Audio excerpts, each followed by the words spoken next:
గుర్తుంది అప్పుడు రాసుకోండి. కానీ ఇప్పుడేదో మీరు చెప్పండి. మహాపురుషులు ఎందరో మహానుభావులు, అందరికీ వందనాలు. ఎందరో మహానుభావులు ఎలా అయినారు? చంద్రవర్ణుని అందచందములు హృదయారవిందమును చూచి బ్రహ్మానందమనుభవించ. మొత్తం జగత్తంతా బ్రహ్మస్వరు. బ్రహ్మ అంటే పెద్దది బ్రహ్మానందం అంటే అంతకంటే పెద్దది లేదే. అలాంటి ఆనందాన్ని అనుభవించారు. ఎలా పైకి రావచ్చు? అందచందములు హృదయ నిత్యం శుద్ధం బుద్ధం శాంతం శాశ్వతం అప్రమేయం అనంతమాద్యమచలం సర్వాసాముపనిషదామర్థం సదా శ్రీ హరిహర చతురాననాదిభిర్గీయతే యస్తస్య దాసోహం.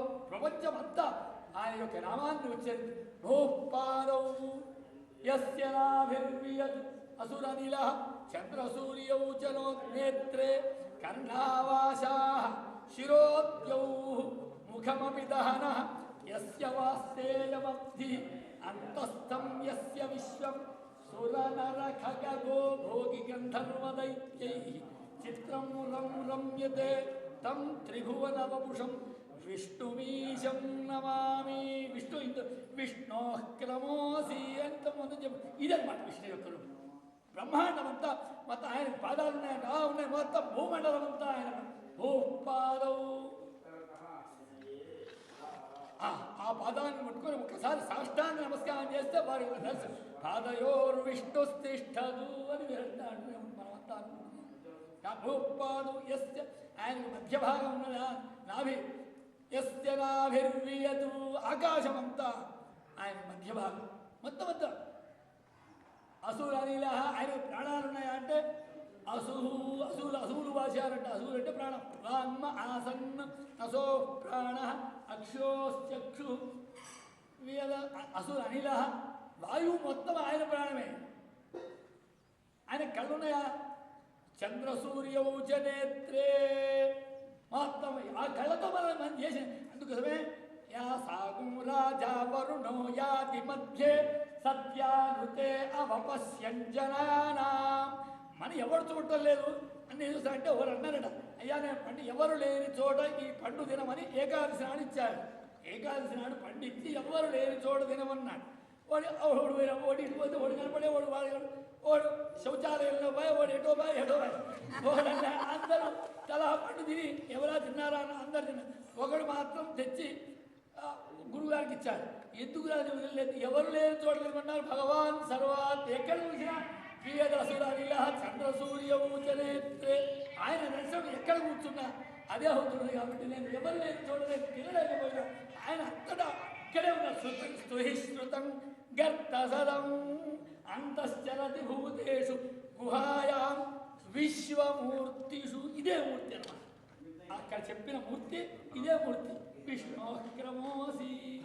కాబట్టి అలాంటి చంద్రసూర్యౌ చ నేత్రే ఆ కళతో చూసి చక్షుర్మే సూర్యో మే చక్షుషి శ్రిత చక్షుర్హృదయే హృదయం మయి అహమృతే అమృతం బ్రహ్మణి. అది విష్ణు, అది బ్రహ్మ.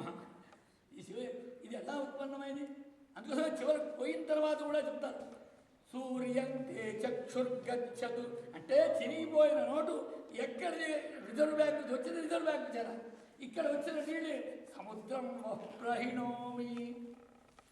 కాబట్టి మొత్తం అంతా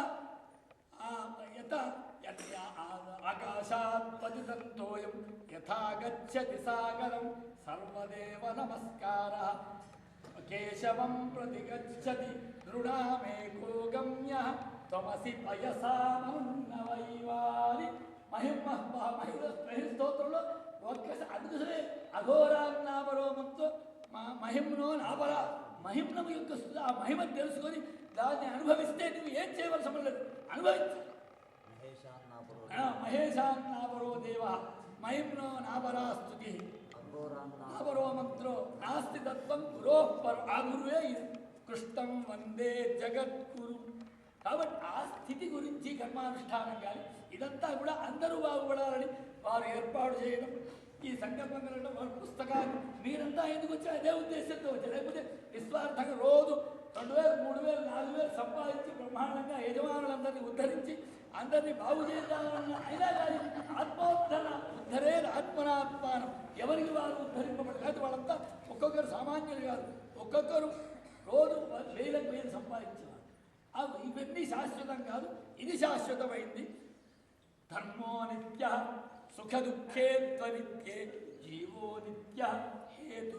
ఇవన్నీ మాతా పితృ సహస్రాణి వేలకు వేలుతో దగ్గర సహస్ర శబ్దాన్ని శతమనంతం భవతి పుత్రతారశతాని చ. అనేక మంది పుత్రులు, అనేక మంది కుమారులు, అనేక మంది తండ్రులు, అనేక మంది తల్లు. మాతా పితృ సహస్రాని పుత్రతారశతాని చ. ఎక్కడయ్యా? సంసారేషు. సంసారం అంటే జనన మరణం. పునరపి జననం పునరపి మరణం పునరపి జననీ జఠరేశయం ఇహ సంసారే. కాబట్టి ఎన్నో సంసారేష్వనుభూతాని ఇవన్నీ అనుభవించాం. ఎంతకాలం ఇది? కాబట్టి ఇప్పుడు మానవ జన్మ వచ్చింది. జంతువులాన్నర్ధర్మ అతఃపుంస్తం తతో విప్రత తస్మాత్ వైదిక ధర్మ మార్గమరత. కాబట్టి ఇప్పుడైనా తెలుసుకో, ఇప్పుడైనా మర్చిపోకు. గోవిందం భజ మూఢమతే. కాబట్టి గోవిందుడు, ఇది గోవింద భజన. నీవు ఇప్పుడు వదిలిపెట్టి హరే రామ అని కూర్చోడు. నీ కర్మానుష్ఠానం గలవాడు కర్మానుష్ఠానమే చేయాలి. ఏ పని చేసేవాడు? ఊడ్చేవాడు ఊడ్చిన వాడికి ఇక్కడ యజ్ఞం చేసేవాడు పుణ్యం సమానం. వాడు ఊడ్చాడని వాడికి అర్హం కాదు, వాడికి సమానం. ఇస్తళ్ళు చేసేసిన వాడికి అన్నదానం చేసేవాడు పుణ్యం సమానం. లక్ష్యం లక్షపతిర్దద్యా దరిద్రస్తు వరాటిక తయోరేకం సమం పుణ్యం ప్రవదంతి మనీషిణ. కాబట్టి ఆ భగవత్ తత్వాన్ని అది చేసి అది అనుభవించాలి.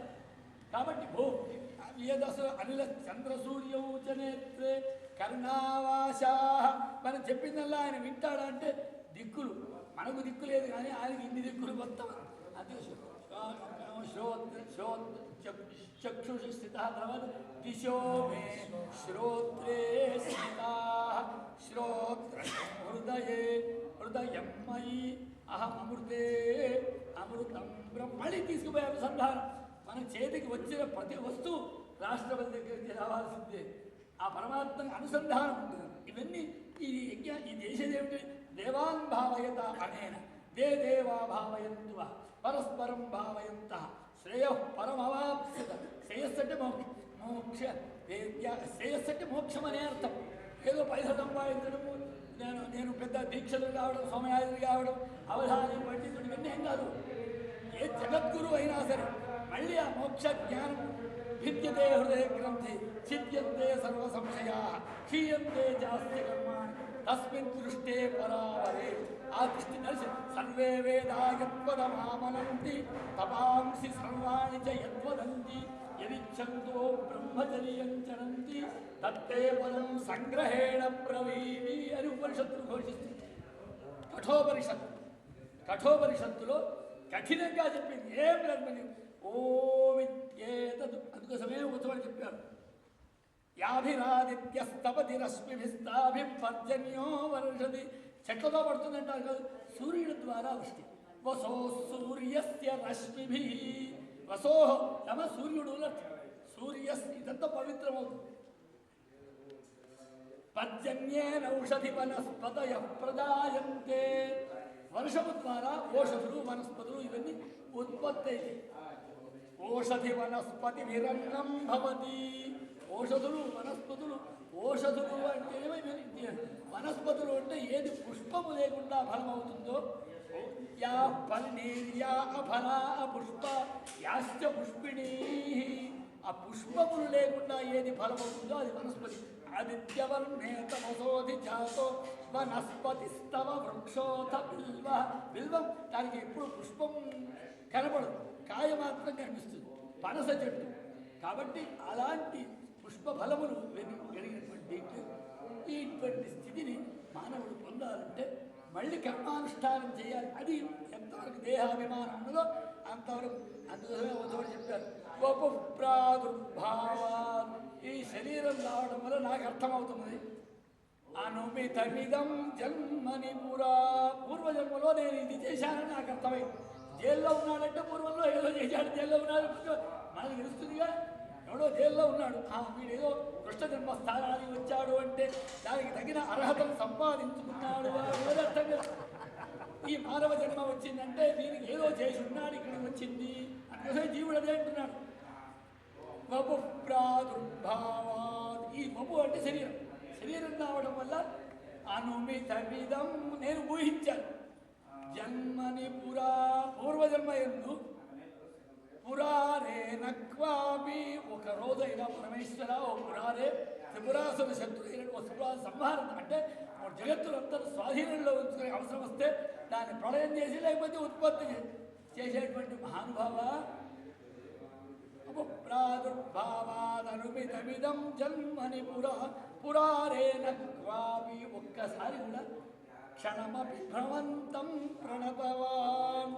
శరీరం మనస్సు ఆత్మ అతీతంగా, మనస్సులకు అతీతంగా ఒక్కసారి వారి సుషుప్తావస్థలో వారి నమస్కారం చేస్తూ నా సుషుప్త స్థితిలో పోయిన ఒక్కసారి కూడా చేయలేదు. ఇది ఊహించాను. ఎందుకు అలా ఊహించావయ్యా? ఇది వచ్చింది కాబట్టి. వపు ప్రాదుర్భావా, ఇది ప్రాదుర్భావం కావడం వల్ల నీకు ఒక్కసారి కూడా నమో భవాయ చ రుద్రాయ చలమస్య అని నమస్కారం ఒక్కసారి మనపూర్వకంగా శరీరాన్ని మరిచి దీంట్లో మనస్సును ఐక్యం చేసి ఒక్కసారి కూడా చేయలేదు. ఎందుకు తెలిసింది? దీంట్లో కృష్ణ జన్మస్థానంలో ఉండడం వల్ల వీడు ఏదో చేశాడు అని అర్థమైంది. కలెక్టర్ స్థానంలో ఉంటే వీడు ఐఏఎస్ పాస్ అయినాడు అని అర్థమవుతుంది. అట్లాగే ఈ జన్మ రావడం వల్ల నీకు నమస్కారం చేయలేదు కాబట్టి ఇది వచ్చింది అని తెలుసుకున్నాడు.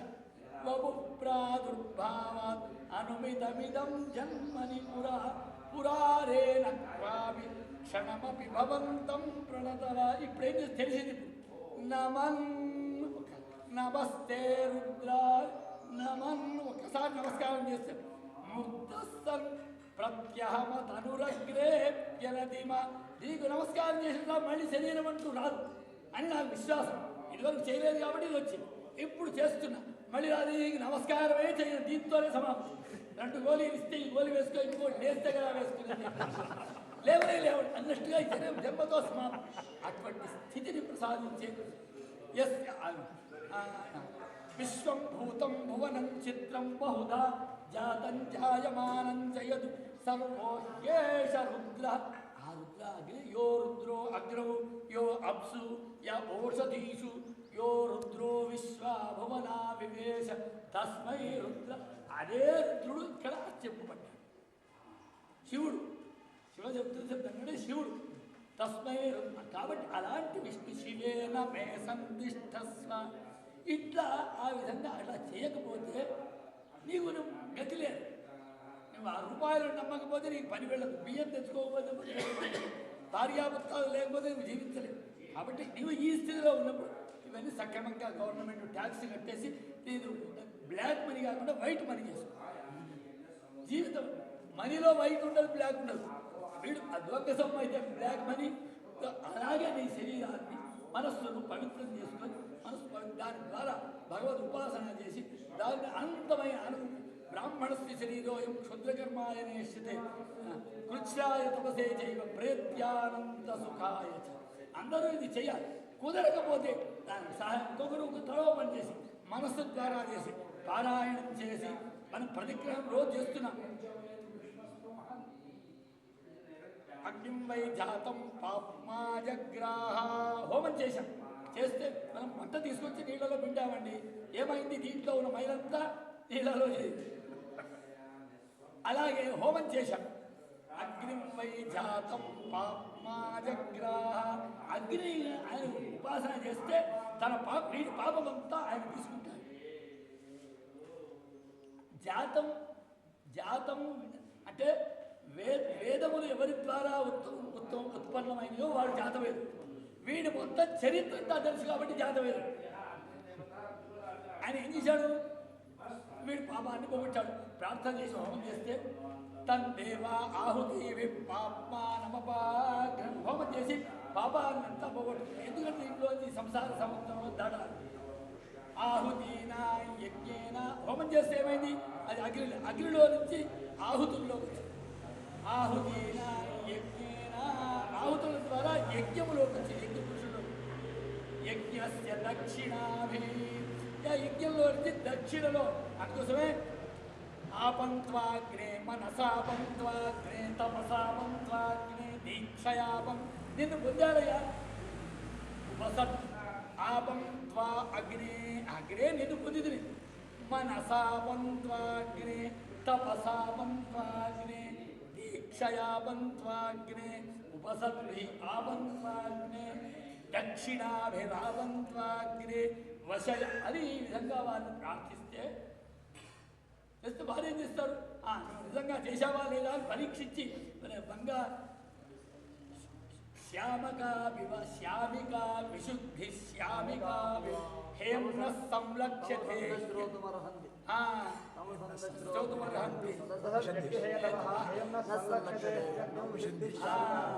వీడి పరీక్ష ఎక్కడ వస్తుంది వీడు మంచి పండితుడు విద్వాంసుడు ఓ గొప్పవాడంటే సమయం వచ్చినప్పుడు పరీక్షిస్తే ఆ అగ్ని బంగారం మంచిదండి అగ్నిలో వెయ్యి హేమ్న సంలక్ష్యతే అగ్నో విశుద్ధి మంచిగా చెడ అక్కడ అర్థం కాబట్టి పరమాత్మ పరీక్షించి మానవ జన్మ ఇచ్చి బ్రాహ్మణ జన్మ ఇచ్చి విజ్ఞానం ఇచ్చి బుద్ధి ఇచ్చి అన్నీ ఇచ్చి ఆ జ్ఞానమస్తి సమస్తస్య జంతో అందరికీ ఉన్నది ఆత్మకు సంబంధించిన జ్ఞానం ఎక్కడ అయ్యో సప్తశిలో వస్తుంది జ్ఞానమస్తి సమస్తస్య జంతోర్ విషయగోచరే విషయస్య మహాభాగ యాంతి చైవ పృథక్ ఆస్తి వదిలిపెట్టి ఈ కర్తవ్యం ఏమిటి ఎందుకు ఈ జ్ఞానం ఇచ్చింది మోక్షే ధీర్జ్ఞానం అన్యత్ర విజ్ఞానం ఆ జ్ఞానం మోక్ష దాన్నే జ్ఞానం అంట మిగతా జ్ఞానం అనడు కాబట్టి ఆ స్థితిని పొందడానికి మనకి ఈ అవకాశం ఇది ఇచ్చాడు ఇంకో పశువులకు అవకాశం లేదు పక్షి ఏ దానికి అవకాశం మళ్ళీ ఇక్కడి నుంచే పోవాలి ఏమి చెరువులో నీళ్ళు పోవాలంటే ఆ మూదిలో ఊరిలో నుంచి కావాలి ఎక్కువైతే వెళ్ళి పోవాల్సిందే కాబట్టి మానవ జన్మ వచ్చిన దానికి ఆ సాక్షాత్ ఆయనకు నమస్కారం చేసి బహు ప్రాదుర్భావాత్ అనుమితమిదం జన్మని పురా పురారేణ క్షణమపి భవంతం ప్రణత నమన్ ముక్తస్సం నేను మోక్షాన్ని పొంది మనస్సు ద్వారా ఆ తనులగ్రేప్యనతిమాన్ ముందు లేనే నాకు రెండు తప్పులు ఒకటి నమస్కారం ఇదివరకు చేయలేదు ఇక ముందు చేయను ఎప్పుడు చేస్తున్నా సమాప్తి ఇక మళ్ళీ జన్మలో నమస్కారం అంటలేదు ఆ స్థితిగా చేసింది ఆ స్థితిని తాదాత్మ్యాన్ని తదైక్యాన్ని పొంది ఈ స్థితిని అనుభవించడం కొరుగు మానవ జన్మ వచ్చింది కాబట్టి యజ్ఞాగాది క్రతువులు చేస్తే వాడు దాని ద్వారా వచ్చిన అన్నం ఏమవుతుంది ఓషధి వనస్పతిభిరన్నం భవతి అన్నేన ప్రాణా అలా చేసిన అన్నమైతేనే ప్రాణైర్బలం వీడి మిషనే సరిగా లేకపోతే మీరు అన్నం ఎంత వేసినా కానీ నీళ్లుగా తయారై జలోదరం తయారై ఏదో కొత్త రోగం తయారవుతుంది అన్నం మృత్యుంతము జీవాతుమా కాబట్టి ఏది యజ్ఞము ద్వారా వస్తుందో అన్నం అందుకోసమే పూర్ణాదర్విపరాపత సుపూర్ణా పునరాపత వస్నేవ విక్రీణాయ దుకాణానికి పోయి డబ్బు ఇచ్చి ఎలా కొనుక్కుంటారో వస్నేవ విక్రీణావై శతక్రతో ఓ శతక్రతులు చేసడం పరమాత్మ అని పరమాత్మను పోషిస్తున్నాడు మీకు నాకు సంబంధం ఏమిటి దుకాణం మీద పోయి వస్తువు ఇచ్చి కొనుక్కుంటున్నారో నేను ఈ దర్విని నింపి పరాపత మీకు సమర్పిస్తాను ఎందుకు ఇస్తున్నాను సుపూర్ణ పునరాపత ఏం కావాలి ఈశమూర్జం ఈశం అంటే అన్నం ఊర్జం అంటే బలం ఈ రెండింటిని నీకు అంటే తిన్న అన్నం బలానికి ఉపయోగపడి అన్నేన ప్రాణా ప్రాణైర్బలం బలేన తపసా శ్రద్ధయా మేధయా మనీషయా మనసా శాంత్యా చిత్తం చిత్తేన స్మృత్యా స్మారేణ